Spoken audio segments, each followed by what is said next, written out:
As notícias na ERTS, edição de Vítor Melenas. Começaram nesta segunda-feira as aulas nas escolas do Concelho de Tomar, com a falta de professores em algumas disciplinas a condicionar o arranque das atividades letivas em pleno. É o caso do agrupamento dos Templários, onde ainda faltam 16 professores. Paulo Macedo, o diretor do agrupamento de escolas dos Templários, fez para a ERTS um ponto de situação neste arranque das aulas, no ano letivo 2024-2025, que apesar desta limitação deverá decorrer com alguma normalidade para os mais de 2.200 alunos do agrupamento. Estamos com o tal problema que já é conhecido, de falta de 16 docentes. Estamos a aguardar que saia a lista dos pedidos de horários que foram feitos na semana passada, para que esta lista de 16 fique resolvido ou não, porque ainda vamos ver se vamos conseguir colocar todos os docentes. Este ano letivo, portanto, temos horários de professores de informática em falta. Neste momento são três horários, e temos, portanto, um técnico especializado da área da mecatrónica, temos 2 horários de francês, um de inglês, 2 de filosofia, um de geografia, 2 de matemática, um de 530 que é tecnológica, e ainda temos 2 horários de educação física, do terceiro ciclo e secundário. Portanto, ainda faltam alguns assistentes operacionais em algumas escolas, porque houve contratos de emprego e inserção, os tais 6 mais, que deixaram de trabalhar na última sexta-feira e que ainda não foram substituídos, e depois ainda continuamos a ter alguns assistentes operacionais com doenças prolongadas que estamos a aguardar que sejam também substituídos, para que isto fique a funcionar melhor. Dos currículos não há assim grandes alterações, porque, portanto, o que está a acontecer há alguns anos é a nível das aprendizagens da matemática, aprendizagens essenciais, que houve alterações no secundário, terceiro ciclo, depois a nível também agora do primeiro, mas grandes alterações do currículo não existem. Estamos a aguardar algumas possíveis alterações no futuro, de medidas que venham a ser tomadas pelo atual Ministro da Educação, mas para o início deste ano letivo não há assim nada de importante a salientar, a não ser efetivamente a falta de alguns docentes em algumas disciplinas. Situação diferente vive o agrupamento de escolas Nuno de Santa Maria. Apesar de algumas situações ainda por resolver, no que se refere a professores, o panorama é de normalidade quase completa. Como disse a ERTS, a diretora do agrupamento, os 2.000 alunos dos diferentes graus de ensino começam as atividades letivas sem constrangimentos. Nós já estamos em pleno funcionamento, todos os alunos nas escolas, nas salas de aula a trabalhar. Hoje é o primeiro dia de trabalho efetivo e este primeiro dia em todas as escolas e em todos os níveis de escolaridade é um dia de assembleia de turma em que alunos com diretor de turma e alguns professores estão a refletir sobre alguns desafios que os espera neste ano letivo. Portanto, é um dia diferente, mas também de muita importância, aliás, de muita importância. Ouvir os alunos hoje em dia é cada vez mais importante para nós orientarmos todo o trabalho que queremos fazer com eles, motivá-los, fazê-los compreender a importância do trabalho na escola, enfim, tudo isso é o que estamos a fazer hoje. Nós temos todos os professores colocados, já também entramos com algumas contratações a nível de escola, porque como sabe, quando esgota a Bolsa Nacional de Reserva de Recrutamento, nós começamos a contratar a nível de escola, já contratámos 2 professores por essa via. Hoje mesmo aguardamos a colocação de outros docentes, mas já aqueles que estão por doença, portanto é sempre uma segunda leva pedir a substituição dos professores por doença. Já o fizemos e hoje pensamos que vão ser colocados também.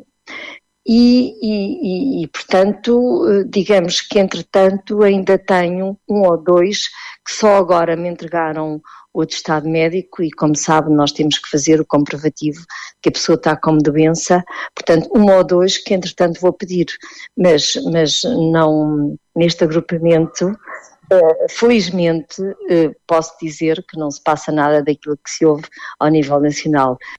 Em relação aos assistentes operacionais, Também, neste momento, tirando uma ou outra exceção, está o quadro preenchido para o arranque. Mesmo as substituições por aposentação já foram realizadas. Estamos a aguardar finalmente, mas sim, vale mais tarde que nunca, a substituição por doença de alguns assistentes operacionais. E a própria autarquia também está já a enviar-nos, hoje mesmo recebi 3 contratos de emprego e inserção que são muito importantes para também ir preenchendo algumas lacunas que existem nas 12 escolas ou 13 que eu tenho para gerir. Portanto, em todas elas, neste momento, estamos em condições, numas melhores, noutras assim um bocadinho atrapalhado, mas tudo a funcionar. O Instituto Português do Mar e da Atmosfera continua a manter as previsões de tempo quente e seco para os próximos dias, em particular para o concelho de Tomar. Desta forma, nesta segunda-feira, os termómetros podem atingir os 35 graus, uma tendência que se irá manter na terça e ainda na quarta-feira. Depois, ainda segundo este quadro atmosférico, poderá haver descida nas máximas, que irão continuar na casa dos 30 graus. Já as mínimas irão oscilar entre os 16 e os 19 graus. O Instituto Português do Mar e da Atmosfera não prevê chuva, pelo menos até 21 de setembro. Rádio Hertz, a primeira a informar. Devido à previsão do tempo seco e quente para os próximos dias e consequente risco máximo de incêndio para o concelho de Tomar, foi definido, em articulação com o município de Tomar e o Instituto de Conservação da Natureza e da Floresta, o encerramento público da Mata Nacional dos 7 Montes. A mata está encerrada desde a tarde de domingo, 15 de setembro, e assim se vai manter nesta segunda-feira e durante todo o dia de terça-feira. Rádio Hertz, informação. O Lar de São Mateus, na Junceira, concelho de Tomar, assinalou no sábado 38 anos de existência. A cerimónia decorreu nas instalações daquela estrutura e foi presidida pela diretora distrital de Santarém da Segurança Social, Paula Carlotto. A sessão comemorativa contou com uma homenagem aos sócios e funcionários. Na abertura, o registro para a intervenção de José Maia, presidente da direção do lar, que, entre outros aspectos, definiu como prioridades para o lar neste momento a questão financeira e a contratação de pessoal.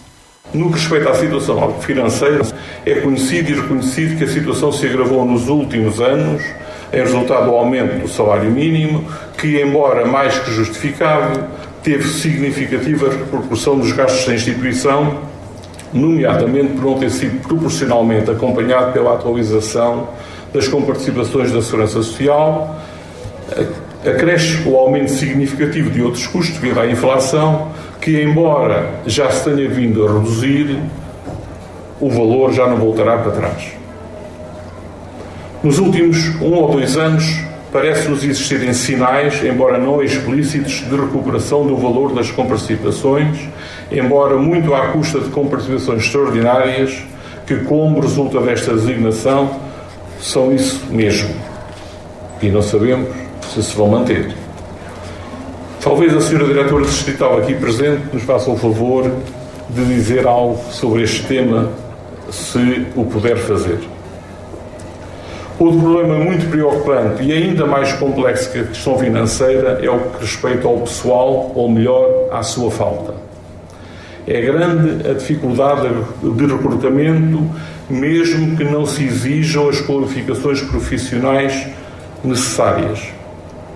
Sabemos que estas profissões não são atrativas e também são mal remuneradas, mas realisticamente não temos como pagar melhor.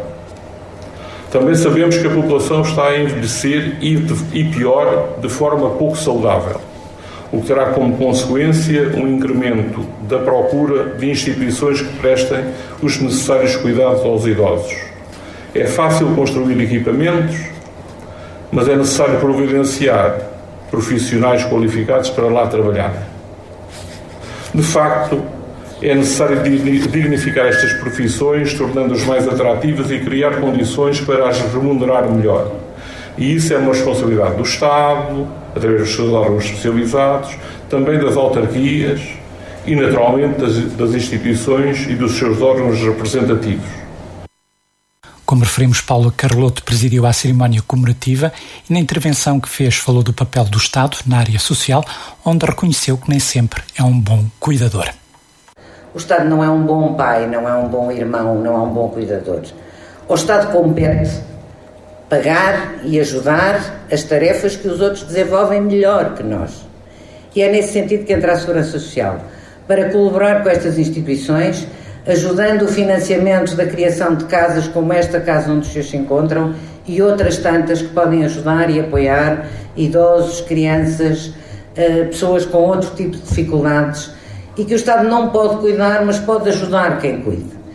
O único compromisso que gostaria de deixar hoje, enquanto recentemente empossada nestas funções, é o meu compromisso de colaborar com as direções, sempre na busca das melhores soluções para resolver os vossos problemas. Não sei se vou ser capaz, o que vos posso prometer é que vou esforçar-me por sê-lo. O nosso Presidente de Junta dizia aqui que isto da política e dos políticos é assim uma coisa menos nobre. Não é verdade. Eu costumo dizer, peço desculpa discordar de cima, não é verdade. Ter o poder é bom, porque ter o poder é ter o poder para fazer coisas. E fazer coisas é bom porque cada vez que a gente qualquer coisa sente que há a vida de alguém que é melhorada, nem que seja num minuto, num segundo, numa percentagem ínfima da sua vida, mas é melhorada. E, portanto, ser político é bom. Mas na vida como na política, há os bons e os maus. Há os que fazem bem e os que não fazem bem. O Estado é no seu todo uma máquina muito pesada, que nem sempre deixa que as decisões sejam ágeis e rápidas e às vezes eficazes na sua execução como nós gostávamos. Vamos fazer um esforço, acho que se cada um fizer um esforço, é possível isto ser invertido, é possível o Estado responder melhor e, sobretudo, é possível começar a ter dos políticos uma leitura mais nobre, mais simpática. Rádio Hertz. Informação. Está concluída a primeira fase das obras de requalificação e ampliação da urgência médico-cirúrgica da Unidade Hospitalar de Abrantes, da Unidade Local de Saúde do Médio Tejo. De imediato iniciou-se uma nova etapa da empreitada, orçada em 3,6 milhões de euros, que exige a relocalização e reconfiguração temporária das instalações e circuitos dos utentes e do serviço de urgência. A intervenção agora finalizada incidiu sobre o espaço anteriormente ocupado pela antiga consulta externa da Unidade Hospitalar de Abrantes, que se encontrava desativada. Não envolveu por isso qualquer constrangimento na prestação de cuidados médicos. No entanto, esta segunda fase, que incide sobre as instalações até aqui ocupadas pelo serviço de urgência, vai exigir, previsivelmente, até final de abril de 2025, um reordenamento do espaço e do circuito dos utentes. Assim, a admissão de doentes e triagem passa a ser realizada no piso 2 do Hospital de Abrantes, nas instalações até agora ocupadas pelo Serviço de Medicina Física e de Reabilitação. Nesta nova etapa da empreitada, a urgência médica passa a estar concentrada no piso 7 do Hospital de Abrantes. Já a urgência cirúrgica e a cirurgia ortopédica urgente localizam-se em definitivo nas instalações que foram alvo de renovação ao longo dos últimos 5 meses. Nestas novas instalações também se encontra em pleno funcionamento a sala de emergência e reanimação do Serviço de Urgência da Unidade Hospitalar de Abrantes da ULS Médio Tejo. Já o Serviço de Medicina Física e de Reabilitação é transferido provisoriamente para o piso 10 do Hospital de Abrantes. Mais tarde, as instalações deste serviço, do piso 2, agora temporariamente ocupadas pela admissão e triagem de doentes, também vão ser reabilitadas e modernizadas, dotando o Serviço de Medicina Física e de Reabilitação de melhores condições para a prestação de cuidados à população.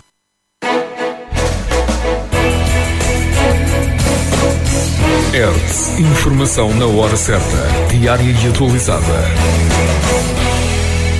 Orem perdeu mais de 5 mil hectares de floresta para os incêndios no decorrer dos últimos anos. Os números foram referidos por Luís Miguel Albuquerque, o Presidente da Câmara Municipal de Orem, em entrevista na Hertz. Os pormenores com António Feliciano.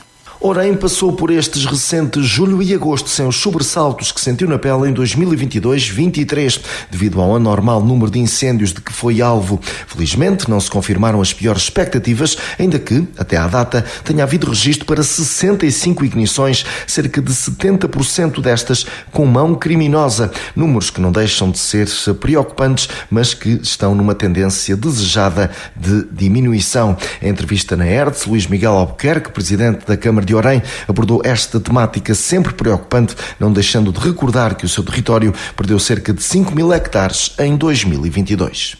Efetivamente, podemos dizer, e o ano mais quente, digamos assim, ainda não terminou, até porque, segundo parece, veio mais alguns dias com algum aumento de temperatura, mas até à data que o ano de 2024, comparativamente 23 e 22, é manifestamente menos problemático do que estes 2 anos anteriores.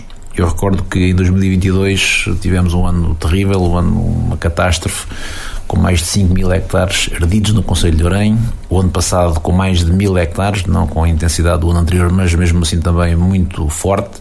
E este ano, felizmente, as ocorrências têm sido muito mais pequenas, em muito menor número. Mesmo assim, é bom também dizer isto, nós temos registados até à data de hoje 65 ignições, o que não deixa de ser significativo. Não tenho os dados hoje, mas seguramente cerca de 70% deverão ser consideradas intencionais, o que também não deixa de ser preocupante, e uma área ardida de cerca de 120 hectares. Muito longe daquilo que ocorreu nos anos anteriores, mas mesmo assim significativo, porque também a título de exemplo representa quase que 50% do total da área ardida do nosso distrito. Continuamos a ser de longe o concelho que tem mais ignições, 65, de seguida vem Abrantes com cerca de 50, e portanto muito longe das nossas, e embora sendo um ano menos problemático, não deixou também de ser um ano trabalhoso, ou não está a deixar de ser um ano também trabalhoso. Perante o número de fogos que se explicam por mão criminosa, a ERDS questionou Luís Albuquerque sobre as razões que estão na base deste fenómeno. O autarca apontou para casos em que os incendiários têm problemas do foro psíquico. Pelo menos, assim tem sido transmitido pelas autoridades competentes. Sinceramente, eu acho que tem muito a ver com as pessoas que têm algumas dificuldades mentais, para não dizer outra coisa, e que se entusiasmam com o fogo e que acham que apreciam ver aquele movimento todo. É isto que nos vão dizendo as forças de segurança quando se consegue identificar algumas pessoas que me parece que até porque muitos dos incêndios que acontecem nascem noutros concelhos. Os maiores incêndios que têm existido em Orém provém do lado de Pombal ou do lado de Leiria, na zona da Caranjeira, ou ali na zona da Albergaria dos 12, e aí é que eles são iniciados. E, portanto, penso que essa situação não acontece, o quererem fazer mal ao Concelho de Orém, penso que isso não acontece.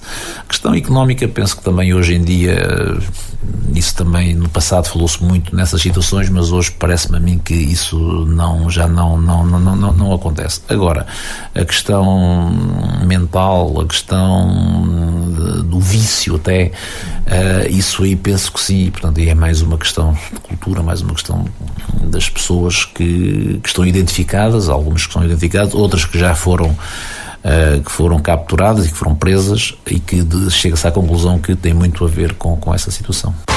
Rádio Hertz, a primeira a informar. O conhecido comentador Luís Marques Mendes vai estar em Tomar, no Instituto Politécnico, já nesta quarta-feira, 18 de setembro. O militante do Partido Social Democrata, que já desempenhou cargos governativos com os primeiros ministros Cavaco Silva e Durão Barroso, vai abordar os desafios futuros de Portugal numa conversa moderada pelo professor José Faria Paixão. A iniciativa terá lugar no Auditório Pacheco de Amorim, pelas 15 horas.